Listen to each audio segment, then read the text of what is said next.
నమస్తే. కార్తీక పురాణం 10వ రోజు అధ్యాయం. ఈ రాత్రి విష్ణు పూజ చేయవలెను.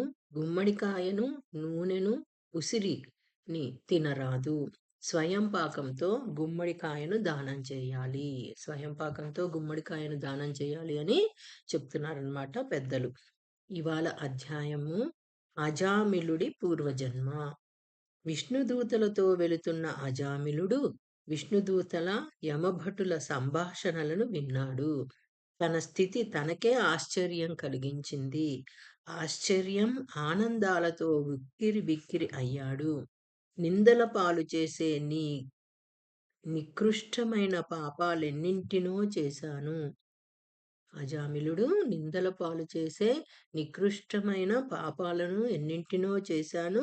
ఒక్క సుగుణము కూడా లేనివాణ్ణి, పాపాత్ములు నరకంలో పడరాని బాధలు పడవలసిన నేను అవసాన కాలంలో నారాయణ నారాయణ అని నా కొడుకును పిలవడం వల్ల, చేసిన భగవన్నామ ఉచ్చారణ వల్ల సమస్తమైన పాపాలు పోగొట్టుకొని శ్రీహరి సాన్నిధ్యం పొందగల పుణ్యాత్ముడనయ్యాను.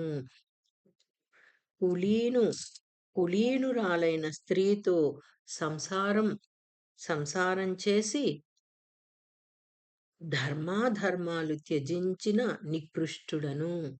నాకు నా కుమారునికి శ్రీహరి పేరు పెట్టుకోవాలన్న జ్ఞానం ఎలా కలిగిందో, ఏ పూర్వజన్మ సుకృతం వల్లనో వైకుంఠనాథుని నామాన్ని పుత్రునికి పెట్టుకోవాలనిపించి నారాయణామోచ్చరణ భాగ్యం కలిగిందని పరమానందం పొందాను అని వశిష్ఠుల వారు చెప్పగా, జనక మహారాజు పురాకృత సుకృతమని అజామిలుడు ఆనందించినట్లు తెలుస్తున్నది.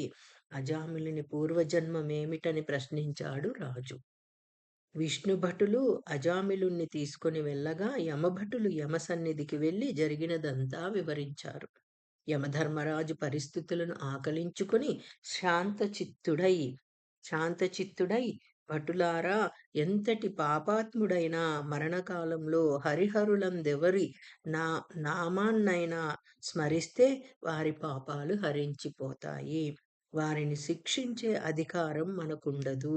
అందున అజామిలుని పూర్వజన్మ సుకృతం విస్మరించరానిది అని పలికి యమధర్మరాజు తన భటులకు అజామిలుని పూర్వజన్మను చెప్పనారంభించారు.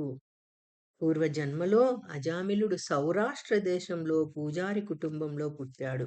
పెరిగి పెద్దవాడై ఆలయంలో అర్చకుడుగా జీవిస్తుండేవాడు. ఆలయంలో పూజలు, అభిషేకాలు చేస్తూ వచ్చిన పూజా ద్రవ్యాలను అపహరిస్తుండేవాడు. క్రమంగా ఆచార వ్యవహారాల పట్ల అశ్రద్ధ వహించసాగాడు.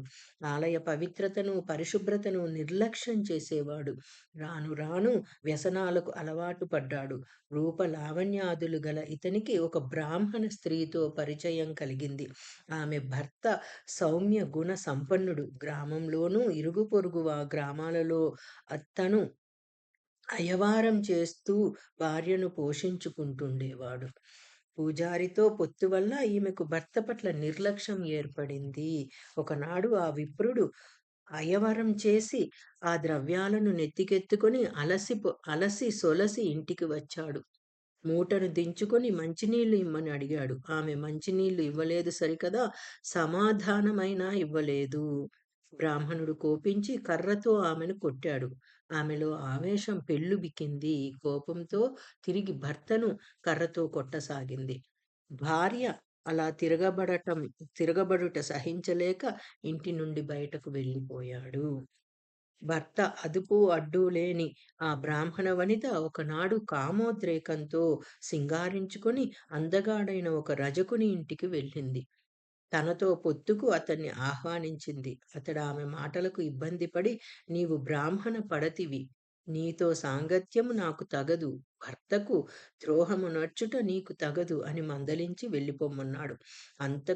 అంతకు ఆమె మాట వినక మీదకు ఎగబడినందున ఆమెను కొట్టి సాగనంపాడు.